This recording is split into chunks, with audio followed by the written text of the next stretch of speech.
আরে দাদা দেখো না, ফুলের বাসনাটা কত সুন্দর। আরে ওইখানে তো একটা ফড়িং রয়েছে। এই যে দাদা শুনছো, ওই দেখো এখানে একটা ফড়িং রয়েছে।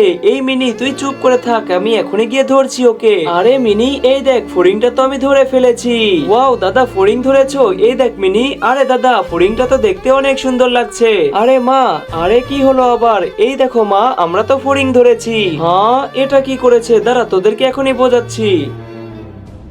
আরে রাজু, এই দেখ গাড়ির চাবি, চল আমরা গিয়ে ঘুরে আসি। ওয়াও মা, আমরা এখন ঘুরতে যাব। দাঁড়া, এখনই গাড়ির দরজাগুলো বন্ধ করে দিব। আরে মা, আমার তো এখানে দম বন্ধ হচ্ছে, তাড়াতাড়ি খুলে দাও। তার আগে তুমি যদি রাক্ষসকে পছন্দ না করে তোমার মাকে পছন্দ করো, তাহলে এই ভিডিওতে একটি লাইক করে চ্যানেলটিকে সাবস্ক্রাইব করে দাও। আর তুমি যদি লাইক সাবস্ক্রাইব নাই করো, তাহলে আমি ভেবেই নিব তুমি রাক্ষসকেই পছন্দ করো।